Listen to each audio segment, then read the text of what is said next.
Good morning students.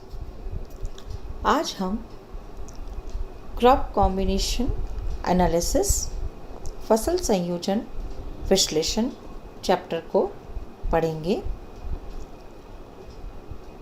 जैसा कि हम पहले लेक्चर्स में भी ये बता चुके हैं कि थ्योरेटिकल अप्रोच वाले जो चैप्टर्स हैं वो हम देख चुके हैं।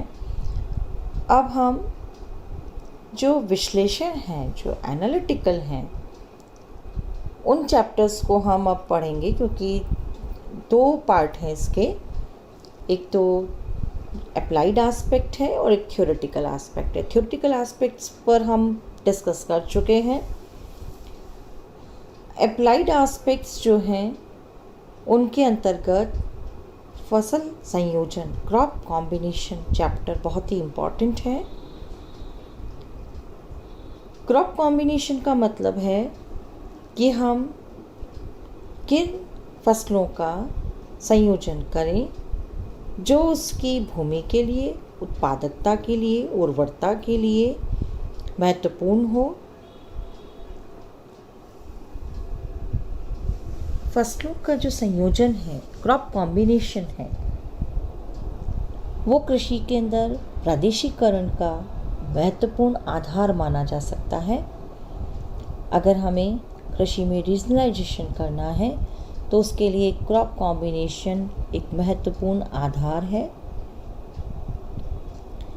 किसी भी क्षेत्र में कई बार एकल फसल ही होती है, लेकिन किसी क्षेत्र में एक से ज़्यादा फसलें का संयोजन मिलता है। कई बार एक फसल का इतना महत्व नहीं होता है जितना कि उसके साथ में होने वाली फसल कॉम्बिनेशन, जो क्रॉप कॉम्बिनेशन है, उसका होता है। कई बार फसलें एक दूसरे के साथ में या रोटेशन में बोई जा सकती हैं। ये इस बात पर निर्भर करता है कि वहाँ का जो प्राकृतिक परिवेश है उसके साथ साथ सामाजिक, सांस्कृतिक और आर्थिक वातावरण के संदर्भ में भी देखा जाना आवश्यक है।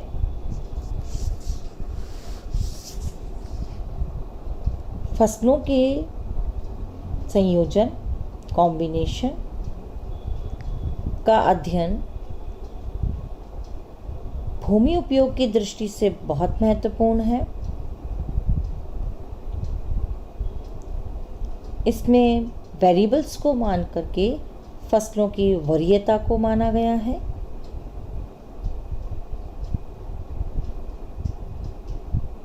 और इसी क्रम में सर्वप्रथम 1954 में जे.सी. वीवर ने क्रॉप कॉम्बिनेशन का अध्ययन करके और कृषि सांख्यिकी भूगोल में एक नया महत्वपूर्ण मोड़ दिया। भारत के अंदर स्टैटिस्टिकल ज्योग्राफी 1960 के अंदर में विकसित हुई और भारत में भी इस दिशा में बहुत सारे कार्य किए जाने लगे। इसमें M.F. सिद्दीकी, N.P. अय्यर, नित्यानंद और भाटिया आदि का जो अध्ययन है वो महत्वपूर्ण है। वीवर ने कृषि भूगोल में सांख्यिकी पद्धति का उपयोग करके और फसल संयोजन का जो सूत्र दिया वो स्टैंडर्ड डेविएशन पर आधारित था। Standard deviation SD = sigma d² /n √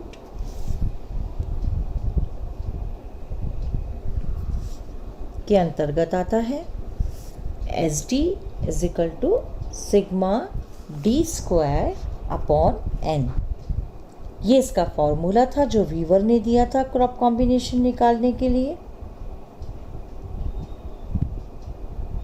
Weaver के अनुसार जो फसलों के सापेक्षिक संबंधों का मूल्य महत्वपूर्ण होता है, न कि उसके वास्तविक क्षेत्र का। उन्होंने अपने सूत्र में थोड़ा सा परिवर्तन करके और उसको जो स्टैंडर्ड डेविएशन है उसमें वर्गमूल हटा दिया और sigma D square upon N, इसको हम डिटेल में पढ़ेंगे।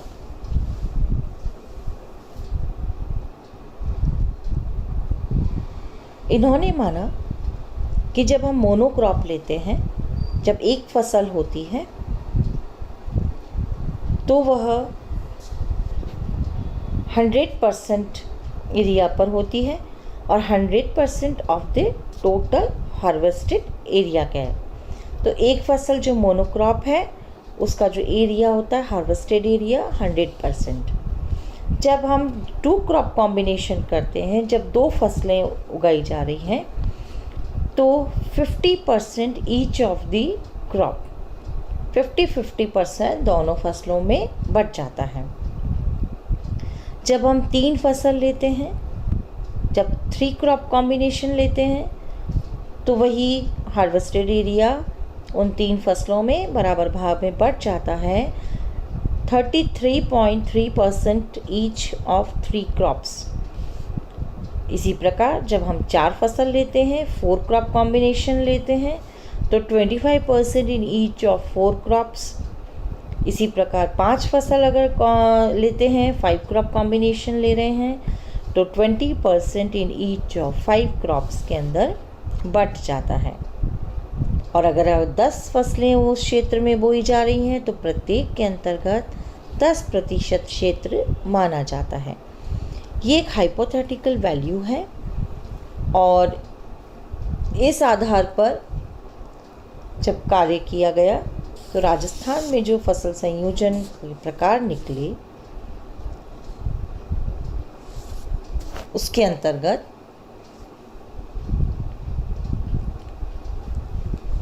राजस्थान में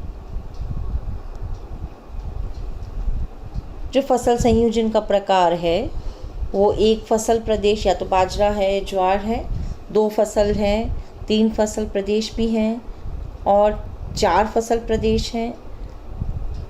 इसी प्रकार से 5 फसल प्रदेश भी हैं और 6 फसल प्रदेश भी हैं, 7 फसल प्रदेश भी निकाले गए हैं।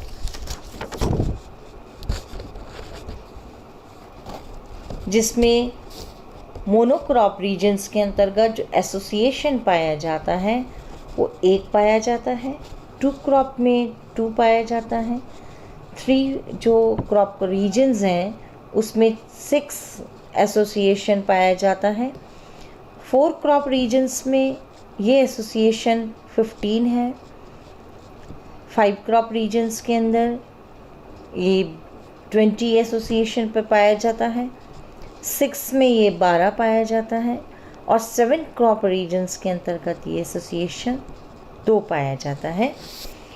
इसे हम डिटेल में नेक्स्ट लेक्चर में पढ़ेंगे। Thank you.